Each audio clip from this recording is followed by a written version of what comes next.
Opa pessoal, aqui é Rafael Soares, da turma 02 de CN.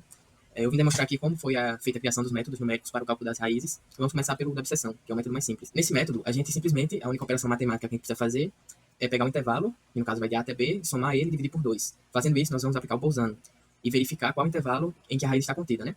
Então, é um método bem simples, bem tranquilo de ser feito, como vocês podem perceber pelo código. Passamos 4 parâmetros, né? O A e B, que são os intervalos, o P, que é o erro que a gente visa alcançar, e o N, que é o número de interações. Aí, aplicando na nossa função, né, a função dada, para achar a constante do arrasto, nós temos que, em 10 interações, ela atingiu o erro que nós queríamos, e o valor da raiz que ela deu foi esse daqui. Esse número vai ser muito importante para a gente ter base do intervalo para outros métodos, que não podem ter um intervalo tão grande, pois eles correm o risco de não convergir. E falando sobre isso, o método da abscissão, ele sempre garante que vai convergir para a raiz. Então, é um método 100% garantido. E uma das desvantagens dele é que, como os intervalos são maiores, é o método mais lento de ser executado, né? Pode ser o método mais lento de ser executado, dependendo do caso em que você está analisando. Agora vamos ver um pouco do método da falsa posição. Ele é muito semelhante ao método da abscissão em sua construção. O que vai mudar, vocês podem perceber, é basicamente como vamos calcular o x. Antes a gente tinha que o x era a mais b dividido por 2. Agora a gente vai ter que fazer o cálculo de x com essa equação aqui. Novamente, a gente vê aqui o Bolzano para validar qual intervalo é o certo, né? O intervalo ax ou xb. E aqui embaixo nós vemos o resultado dessa execução, né? Que deu 40 interações e o valor da raiz deu esse daqui, que é o que a gente tinha visto, um resultado muito parecido com o método da abscissão, né? Então, falando agora um pouco da vantagem e desvantagem do método da falsa posição, a gente tem que o método da falsa posição ele é um excelente método quando o intervalo escolhido para a raiz é pouco preciso. Porque, em último caso, a gente pode simplesmente escolher dois valores, 2 pontos para x, que tenham sinais opostos, né, que respeitem o Bolzano, e aplicar esse método. Mas a desvantagem é que a convergência dela vai ser muito lenta, se nós fizermos isso. Bem, agora vamos falar um pouco do método de Newton. Ele tem como a principal característica que ele converge de forma quadrática, ou seja, de uma forma muito mais rápida do que nos outros métodos que a gente viu. Mas a principal desvantagem dele seria que precisamos das derivadas. No caso aqui a gente botou a primeira derivada para fazer a primeira interação, para demonstrar como é feito. Mas o grande gargalo dele mesmo é que temos que fazer várias derivadas para poder aplicar o método e suas diversas interações. E outro problema também é que a estimativa inicial de x0 ele tem que ser um valor muito próximo da raiz. Porque se não for um valor próximo da raiz, ela pode não convergir e dar algum tipo de erro.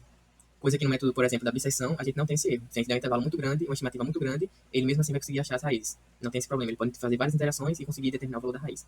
Aqui vemos o valor de retorno, né, da execução do programa, a gente fez com a interação, calculamos a primeira derivada, por isso fizemos apenas com a interação. E vemos aqui que o valor da raiz também está convergindo para aquele patamar que a gente estava, né, da falsa posição e da bissecção, os métodos que a gente viu anteriormente. E por último, vamos falar um pouco do método da secante. Uma das principais características dele é que ele não vai precisar da derivada, que o método Newton precisava, então nós vamos definir só a função f de x, não precisamos definir a derivada disso aqui. E o cálculo do nosso x vai ser diferente do método da abscissão e da falsa posição, e os demais, no caso. Vamos calcular o x através dessa fórmula aqui. As condições de paradas vão ser a mesma, vão ser o número de interações e o erro que a gente definiu, né, vai definir.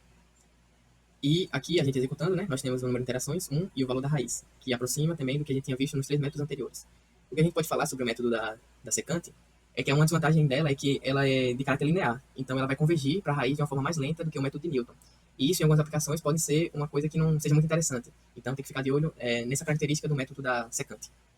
Então, concluindo os métodos numéricos, a gente tem 3 principais situações. A primeira é que a gente desconhece muitas informações acerca da convergência da função. A gente não tem muitas informações da convergência.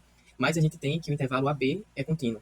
Então, o melhor método para ser utilizado nesse caso vai ser o da abscissão ou o da falsa posição. Porque eles dois garantem que a função, sendo contínua, ela vai convergir para algum ponto. Então, esses são os melhores métodos. Já no segundo caso, a gente tem a convergência assegurada, o cálculo das interações simples e o cálculo da derivada simples. Então, nesse caso, como a gente tinha visto, o melhor é o de Newton. O melhor método a ser utilizado. E o terceiro caso é quando a convergência é assegurada, mas o cálculo da derivada é muito complexo. Então, nesse caso, a gente vai usar o da secante. Olá, pessoal. Meu nome é Diego Alves e hoje vou apresentar para vocês aqui agora 4 gráficos, certo? Primeiramente, são os gráficos da altura em função do tempo, ok? Então, no primeiro caso aqui, o teste sem paraquedas.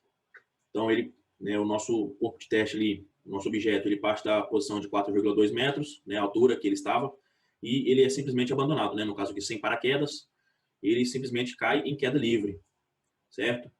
Ele vem caindo em queda livre, onde a única força que vai estar atuando sobre esse objeto aqui será a força da gravidade, ok? Já no caso aqui do teste com paraquedas, nós temos uma característica aqui bastante interessante. No momento que ele é solto, certo? O nosso corpo de teste, nosso objeto, ele ganha uma certa altura inicialmente, No primeiro momento ele ganha uma certa altura, para depois sim vir perder a altura. Isso se deve, né, esse ganho de altura aqui no primeiro momento, se deve ao coeficiente de arrasto que o paraquedas, né, sofre no caso. E esse é o nosso objeto, ele estava com o paraquedas nesse segundo momento aqui. Então ele ganha essa certa altura e depois, bem lentamente, ele vem perdendo altura até chegar, né, à altura zero, aqui no caso no solo, para o nosso experimento, certo? Bem mais lento também do que no caso do teste, do teste sem o paraquedas, certo? Então vejam essa diferença. Já que agora nos gráficos da velocidade em função do tempo, podemos ver que no teste sem paraquedas, a velocidade ela é linear, ok? É uma velocidade que cresce linearmente. Já no teste com paraquedas, essa velocidade ela não se comporta dessa maneira. Podemos observar aqui que no gráfico do teste com paraquedas para a velocidade em função do tempo, é um gráfico diferente do gráfico apresentado anteriormente. E esse gráfico ele se deve por essa função aqui descrita para vocês. Então, ele obedece a essa função aqui embaixo, certo? No caso da velocidade em função do tempo, para o teste com paraquedas. E aí, galera, beleza? Eu sou Yuri Pedrosa, da turma 2D, e eu vou falar sobre a parte 7 a 10 do experimento. Aqui são os dados coletados pela gente, no experimento 1 e 2, e nessa parte 7 ele quer saber a velocidade terminal. E para isso a gente vai utilizar a equação que descreve a velocidade do objeto em função do tempo, que é essa equação que está aparecendo aí. Vamos lá, vamos colocar os valores do experimento 1 nessa equação e ver se a gente consegue achar a velocidade terminal. Apenas substituindo os valores na equação, temos que a velocidade nesse tempo é aproximadamente igual a 4,82 metros por segundo. E agora, fazendo exatamente a mesma coisa, apenas alterando os valores para o segundo experimento, temos que a velocidade nesse ponto é aproximadamente igual a 6,75 metros por segundo. Beleza, essa parte 7 já foi feita, agora vamos para a parte 8. E nessa parte 8 ele pede para a gente calcular o tempo através da equação que descreve a distância percorrida pelo objeto em função do tempo. Vai lembrar que a nossa altura é de 4,2 metros e o nosso arrasto é de aproximadamente igual a 0,04049. Esse arrasto aqui, ele é a média de todas as raízes dos algoritmos. E nesse caso, a única coisa que vai variar vai ser a massa e o tempo, claro.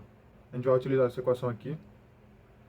E no experimento 1, isolando o t, a gente vai ter que o tempo vai ser aproximadamente igual a 1,27 segundos. E agora, para o experimento 2, que a massa é de 44 gramas, o tempo vai ser aproximadamente 1,07 segundos. E agora, indo para a parte 9, ele pede para a gente calcular o erro relativo entre o tempo calculado e o tempo medido. Aqui eu já coloquei dos dois experimentos logo para ser mais rápido. No erro relativo do primeiro experimento, a gente vai ter um erro de 0,038 aproximadamente, que dá 3,8%. E no experimento 2, a gente vai ter um erro relativo de 0,013, que dá 1,3%. Levando em consideração os resultados obtidos, a gente pode ver que os erros não são tão grandes. O primeiro é de quase 4% e o segundo é de quase 1,5%. Esses erros são provenientes do experimento, que pode ser através do vento, influenciando no nosso objeto. Pode ser também o atraso humano, ou seja, a demora para acionar o cronômetro e para soltar o objeto. Ou pode ser a demora para quando o objeto cair no chão e parar o cronômetro. Ou pode ser a aproximação do arrasto obtida pelo próprio algoritmo.